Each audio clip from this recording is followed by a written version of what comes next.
It's time for another Out and About with Jamie Grout podcast. This is a best of podcast with Greg Woods, who is with the state of Iowa, and he deals mainly with Alzheimer's and dementia.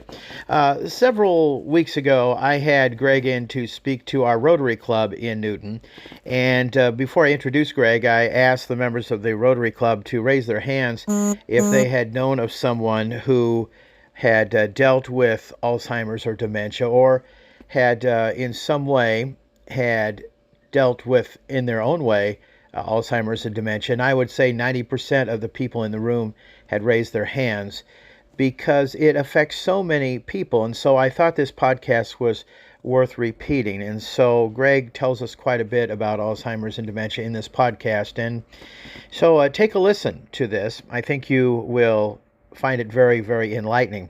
This podcast is sponsored by quite a few supporters of the Out and About with Jamie Grout podcast, including Wesley Life Park Center, who do such a great job taking care of my sister. And I want to thank all the folks there who take care of her on a day-to-day basis, who's dealing with Parkinson's disease.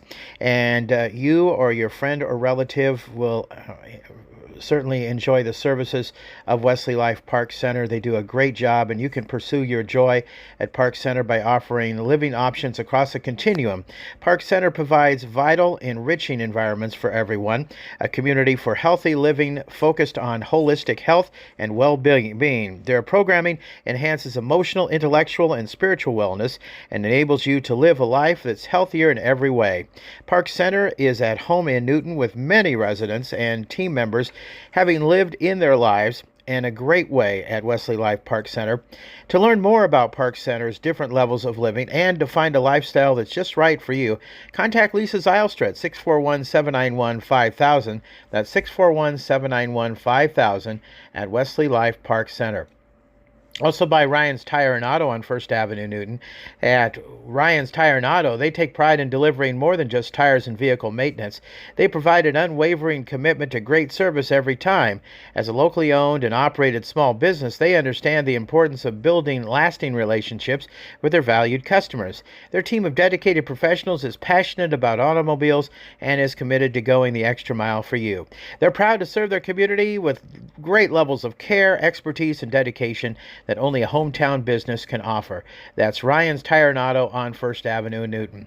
And we want to thank the gang at Newton Clinic for supporting the Out and About with Jamie Grout podcast. This past week is all about empowering women to take charge of their health. From preventative screenings to mental wellness, Newton Clinic is here to support you every step of the way. Call or text Newton Clinic at 641-792-2112. That's 641-792-2112. Call or text them to schedule your appointment today at Newton Clinic. This podcast is with Greg Woods, who is the program coordinator for Alzheimer's disease and HHS for the state of Iowa. And I'm excited to talk to Greg. And in the interest of clarity, I am related to Greg through his aunt, the one I call Little Red. And I'm excited to talk to Greg because we've talked a little bit off and on about Alzheimer's and dementia, but I think it needs more attention. And speaking of which, if you are interested, you could help out Wesley Life Park Center with their efforts in fundraising to try to expand and improve their memory addition to Park Center. You can talk to Lisa Zylstra about that. I know that they're at least halfway through their fundraising efforts. They started last March and they hope to reach their goal by this March. We'll see if that happens or not, but it's a great cause, so you might consider giving money to it. But first of all, Greg, I want to ask, is there a cure for Alzheimer's and dementia? At this point, the short answer is no. There are several things that we can do to try to mitigate risk and that we can try to prevent the disease for a certain period of time. And now there are new medications also that can slow the progression of Alzheimer's. But unfortunately, at this point, we don't have a cure, no. Okay. And I guess I wanted to backtrack a little bit and know why you wanted to get involved in this. I know you have a personal interest in Alzheimer's and dementia. Yeah, this is something that I've always been really interested in, the brain. And when I went to undergrad at Drake in Des Moines, I studied neuroscience and thought, hey, going to go into the medical route, go that direction. But while I was at Drake, I did a lot of studying for things like Fragile X syndrome, which has connections to like autism. We worked a lot on later on spinal cord injuries, so it was called syringomelia. I also did some projects on savants, autistic savants, which is a fascinating subject in and of itself about the extent or the power of the human brain.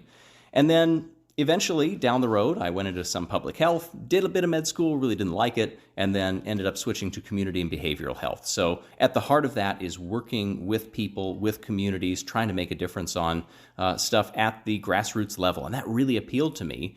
And then shortly after I graduated, position opened up in Fort Dodge for the Alzheimer's Association, and I jumped right in. And by the way, if you want to see a story about savants, see the movie Rain Man. Oh, yeah. Because that kind of explains a little bit about what that's about. But Greg, I know also that you kind of had a personal family interest in Alzheimer's and dementia too. Tell us about that. Well, I feel like I've had several different connections over time.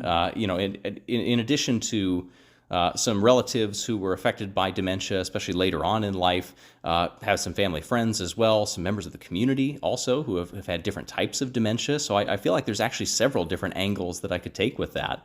And that's unfortunate in itself, but it really helps to drive what I'm doing and what I'm interested in doing, because you get to see it firsthand, and you know that one person's story is just that one person's story, but there's so many others that are going through very similar things, and it's difficult for all of them. So a question is, how do you know the difference between forgetfulness, which I have and I worry about as I get older, and having Alzheimer's and dementia? Generally, when we talk about the changes in our brain as we age, that tends to be more of just the occasional forgetfulness. I mean, people don't really stop and think that their brain is just as much a part of their body as their skin that's going to get some wrinkles or their hair that's going to get gray. You know, we just anticipate that that's part of aging. But the brain's going to age too, whether we want it to or not. So some of that does lead to a bit of forgetfulness, or it maybe takes a second to think about something and go, hold on, is it Wednesday? Is it Thursday? Okay, is it what day of the month is it? Hold on. That happens. Forgetting names totally happens. Forgetting where you set your car keys, that happens. When we talk about things that are different from normal aging, these are more concerning issues. So it would not be the occasional bit of forgetfulness, but it would be not only did you forget where you set your keys, but maybe you don't recognize what your keys do when you see them. Or classic story is somebody who's had the same job day after day for 20, 30 years. They go in one day, they don't remember how to turn on their computer. They don't remember what that first step is that they've done every single day forever. Those are bigger things. Also, you can get some kind of general stuff like withdrawal or apathy or trouble with judgments. Those sorts of things can all give you a picture. None of it's diagnostic, which means if you have one or two of the things that I just named, it's not saying you have dementia. But if you do have those things, it's worth getting checked out, because some of those causes can be reversible if they're not dementia. And that would be great if you can get those fixed, whether it's through changes in nutrition, vitamins. Maybe it's treating mental health. Maybe it's an infection. Lots of things can cause trouble with cognition, trouble with thinking that aren't dementia as well. Doing crossword puzzles and Sudoku and that kind of thing, can that help? Very common question. And the way I always answer that is, if it's a challenge, then yes. When we talk about working out our brain, it's just like a muscle. If you go to the gym, you're not going to pick up the lightest barbell and just do it a couple times and call it good. You want to push that muscle out of its comfort zone. Same thing with the brain. So if you are an expert at crosswords, no trouble doing them at all, you're doing Sudoku on expert, and you can be watching TV and you can be doing other things at the same time, it's probably not pushing your brain in a way that's helpful. It's better than nothing, but I would say go for the things that challenge you, especially if there's an interest in those things. Try to learn something new, try to work on something you've never done before. Push it out of its comfort zone, that's going to have benefit.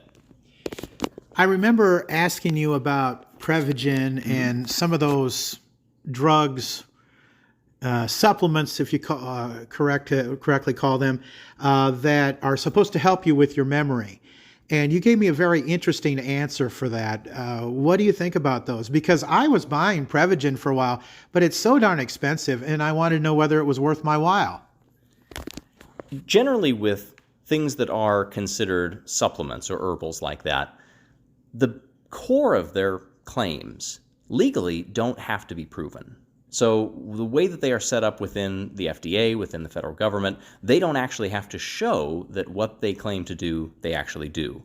So most of the things that are out there, they talk about very carefully with how they describe the memory changes. They don't say they're going to cure Alzheimer's. They don't say they're going to reverse dementia. But what they will very carefully say is they will help you think, basically. And that really doesn't carry a lot of scientific heft to it. So when I look at how to assess Prevagen or some of these other drugs, I want to see, are there studies that have been done in peer-reviewed journals, that all of the things that they did are transparent and clear. Here are our methods, here are our results, and we just don't have that for a lot of these medications. Now, the placebo effect can be a very powerful thing. So for some people, that if they think they're getting a benefit from it, their body might be getting some benefit from it just from believing that it's doing something. But in most of these cases, those actual medications, it would be tough to know whether they are actually making a difference. Greg, how does exercise fit into trying to prevent Alzheimer's or dementia? Over the last 5 years especially, I would say, one of the changes that we've seen to risk factors is blood pressure has worked its way up toward the top of the list. Several really neat studies about this on why that is the case, but it keeps coming back that what is good for the heart is good for the brain. Blood pressure especially. So the better we can manage that, the lower a person's risk is going to be. But exercise in general, it has a lot of benefits. The brain needs oxygen, it needs nutrients, and it gets that by your heart pumping blood up to it. Obviously, the lungs take in the oxygen, transfer it to the blood. That's where it goes up to the brain. The things that we eat get transferred into the blood as well and go up to the brain too. So when the heart is working well, when you are exercising, that is benefiting the brain. And it doesn't have to be a marathon. It doesn't have to be a really hard workout necessarily, but anything is better than nothing. Just like we talked about keeping your brain active, this could be parking your car a little farther away and getting those extra steps in. Little things can really add up, but at the core of it, what's good for the heart is good for the brain. And I hear commercials about, I don't know whether I'm saying it right, tinnitus or tinnitus, ringing in the ears. Now, over 40 years in radio, almost 50 years in radio, I have ringing in my ears all the time. Now, is it true that contributes to Alzheimer's and dementia? One of the bigger risk factors that have also climbed up lately is hearing loss. So tinnitus kind of falls in that area, but when we talk about hearing loss for risking Alzheimer's, you think about people that have loss that is untreated. So maybe they cannot hear very well and they have never gone out and gotten hearing aids or getting their hearing checked for anything like that. Basically what's happening there is that input to the brain has been silent for so long that the brain really doesn't need to keep those brain cells alive because it's not getting anything from them. So untreated hearing loss, what we found is it really increases a person's risk. Now the ringing in the ears, that's a little bit different. I haven't seen as strong a connection to tinnitus and Alzheimer's in the same way as untreated hearing loss. Okay. All right. Great. Well, we talked about how important exercise is in nutrition and doing Sudoku and puzzles and things like that keep your brain healthy. It's kind of amazing to me. My sister, as you know, has Parkinson's disease, and it's slowly deterioration. But when I first got her back to Newton from Portland, Oregon, I took her to a neurologist, and some things she could remember, like math skills, and he would ask addition, subtraction, multiplication questions, and she got them just like that. The day of the week she didn't always have, and the president, whoever was president, she didn't always have. And it just affects so many different people in so many different ways. And so if you have another disease like a Parkinson's disease, that can affect your memory also, right? It can, yes. So Parkinson's would fall under, some would call that a pseudo-dementia, because it is affecting a part of the brain's function. And just to be clear, because this is a very common question we get, when we talk about a dementia, we're talking about conditions that affect the brain. And then when we talk about Alzheimer's or Parkinson's, those are specific types that would fall under that umbrella. So I get that question a heck of a lot because we really haven't done a great job over the years of using those correctly. We just kind of use them interchangeably, but it's not totally correct. But when it comes to other things that are going on with the person, what we call comorbidities in public health, that has been shown to increase risk as well. So if people have chronic conditions, if they have things that are affecting them on top of their regular health, then that can definitely increase a person's risk for dementia too, if it's untreated. Tell us about ongoing research in terms of Alzheimer's and dementia. Greg, any progress being made in that regard? Well, I mentioned at the outset that we now have a few medications that are on the market. These are kind of game changers compared to where we have been. So for many of the last 10 years, most of the time that I've been in this field, we really haven't had any medications that treat the causes of brain changes to the disease. What we have are medications that treat the symptoms, but they don't slow down what's happening in the brain. These new medications do. So that's a big change. The idea behind these is in Alzheimer's, and this goes back to the beginning of when we first noticed the disease scientifically back in the early 1900s, there are two types of protein that tend to build up in Alzheimer's disease. And it's protein not like meat that we eat, but it's the type of protein that makes up our cells. You have amyloid and you have tau. And what happens over time is these build up to toxic levels, and then the brain cells begin to die off. The thing that the brain is made out of, is being lost. So these medications are saying, can we get our immune system to go, hang on, that shouldn't be here, and try to clear out that buildup before it gets too toxic. So these are called anti-amyloid medications. So the names of them, they often have an AB at the end of them for an antibody, which means you're trying to get your immune system to fight it off. So there's 3 that have come out now. One of them was really early on. It was kind of controversial when it was approved. It's not used very much. The other 2 that are known now as Leqembi and Kisunla, those are the 2 that are infusion medications. So you have to get them done. For one of them, it's once a month. For one of them, it's a couple times a month. But this is trying to get your immune system to fight off and clear those plaques. It doesn't completely reverse dementia, but what it does is it slows down the progress in people who are in the early stages. So when we talk about how important it is to get checked out early, that's also because this window for using the medications is only for people in the early stage. If you wait too long, that window is closed.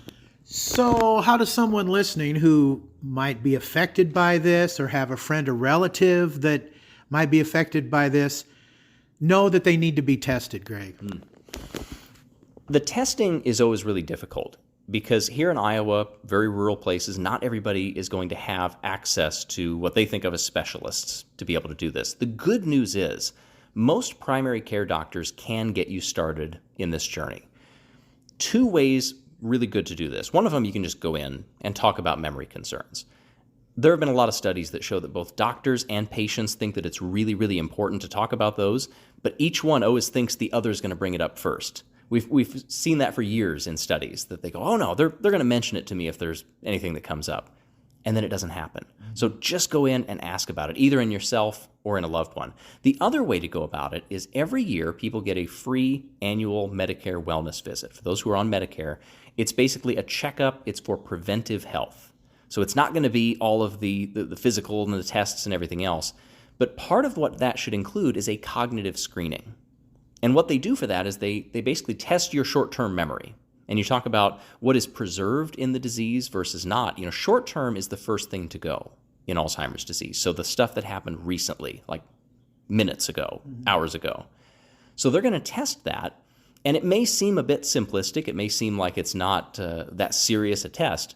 But the data actually shows that people who pass or fail that test, it gives you a really good starting point for figuring out, is that person going through cognitive decline, which means brain not working quite as well. And if so, then they take the next steps to figure out why that could be.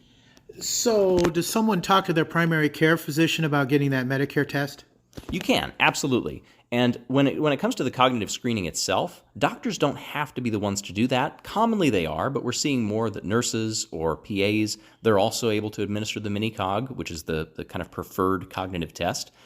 It's a short test. It's just a few minutes. So it is doable, and we're trying to work on training others to be able to do it, maybe in places where they may not have great access to a primary care doctor. But the point that I want to be clear is you don't have to start off with a specialist. Most primary care doctors should get the ball rolling. They may recommend going to a specialist after that down the road, because now there's tests that you can do that actually look at blood-based biomarkers. So similar to when you get your finger poked for somebody that has diabetes to tell what the blood sugar is, you're taking something from the body to tell you what's going on in the body. Same thing with these tests. Blood-based biomarkers can now look for those circulating proteins, and sometimes that can really help to confirm a possible Alzheimer's diagnosis, but that's normally down the road a little bit. And let me say this too. I need to have one of those tests because I found out that my primary care doctor is not the one at our clinic in Newton, our hometown, that takes care of that. And so you need to have the doctor that is designated within your clinic take care of that. And I haven't done that yet, so bad on me. I need to get that taken care of, one of those things. I wanted to ask you too, and maybe it's just a speculation kind of thing, Greg, is when I talked to Lisa Zylstra about the fundraiser that they're having at Wesley Life Park Center to try to improve their memory care department, she said Jasper County was a little higher than average in terms of memory loss, Parkinson's, dementia, that kind of thing. Why would that be? There could be several different reasons for it, and we now have this data because within the last, I would say, year, maybe not even half a year, we now have county-level data for Alzheimer's here in Iowa, and we didn't used to have that. You could gather similar data from elsewhere, but this is the first time that you can look at incidence, prevalence, you can look at deaths, you can really try to get into these numbers. And you're right, Jasper County is a little higher than some. It's not the worst out there, but part of that comes down to population distribution. So being an older county, that can change your numbers. Part of it is social determinants of health. So what is your environment like? What is your access to preventive care? What is your ability to get out and exercise or things like that? A community that is not well set up, they can suffer more. Thankfully, Newton has some good opportunities for things like that. So it can be a real mix. And part of it also, we don't really know. Mm-hmm. In some cases, the numbers are really high, and it's not completely clear why that would be the case.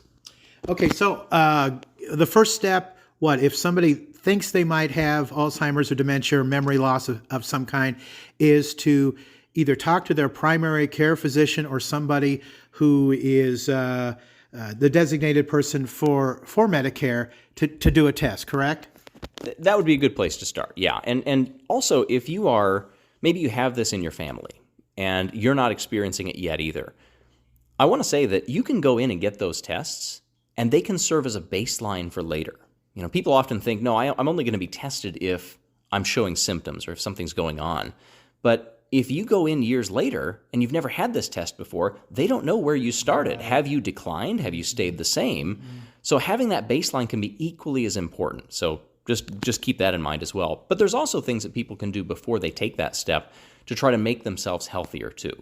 So it's never too late or too early to start with lifestyle changes, trying to get out and exercise a little more, trying to eat a little healthier, the classic things that are always easier said than done. Mm-hmm. But we have found year after year, the research says that does help. Yeah. And when you do those things, you can either push back the onset potentially or lessen the severity of the disease. Both of those would be absolutely huge. But yes, any memory concerns at all, even if it's not happening yet, but it's in your family, doesn't hurt to go in and get it checked out and really advocate for, I want to know, I want to figure this out. Some doctors will stop at, you have dementia. But as you hopefully now know, that is just giving you a classification. You need to know what type, because there are different types, there's different treatments. Certain things affect you differently. Frontotemporal is very different than Alzheimer's. Vascular dementia is going to be different than Parkinson's. So it is important to find out what type and to really drill into it.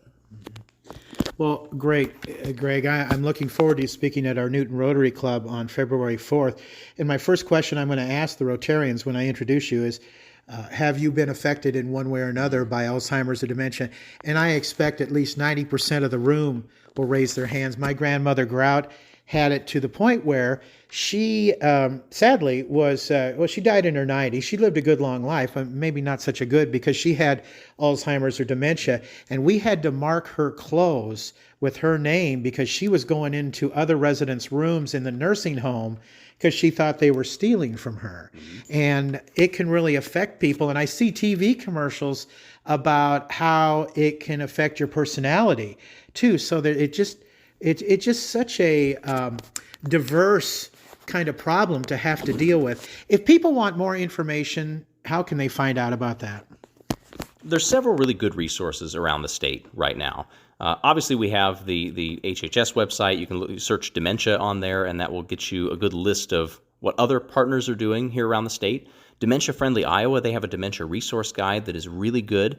The Alzheimer's Association, which is a nonprofit, they have a free 24/7 helpline that anybody can use, whether it's Alzheimer's or any other type of dementia or memory concerns. They can call them. They're over in Chicago is where they're based. They do really good work. And then they also have something online called the Community Resource Finder. So you can go to, I think it's alz.org/CRF. You put in your zip code, and it shows you what is closest to you in terms of different resources, whether it's AARP, Alzheimer's Association, in-home care, diagnostic clinics, whatever it is. It will show you by distance. Those are really good places to start. Your AAAs around the state too, so the area agencies on aging, they are very underutilized, but they are so good at what they do. There are 6 of them around the state, so each one specializes in counties. So we've got aging resources, but there's Northeast Iowa Area Agency on Aging, there's Pathways, there's all kinds of different ones. So check those out too. Greg, thank you so much for talking with us today. This podcast has been about Alzheimer's and dementia with Greg Woods. We'll be wrapping this up here in just a moment, but before I do that, I want to remind you, of course, you can always find these podcasts on all the different platforms, Spotify, iHeart, Amazon Podcasts, and all the others, plus our website, outandaboutwithjamiegrout.com.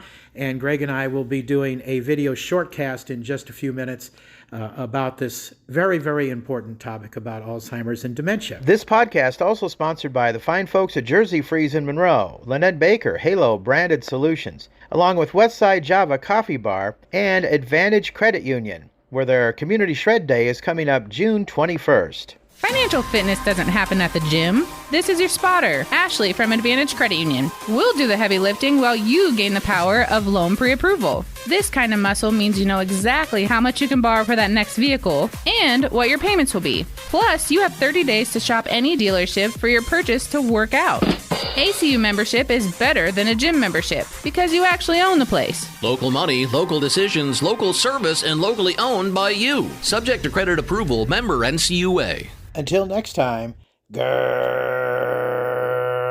out is out. See ya.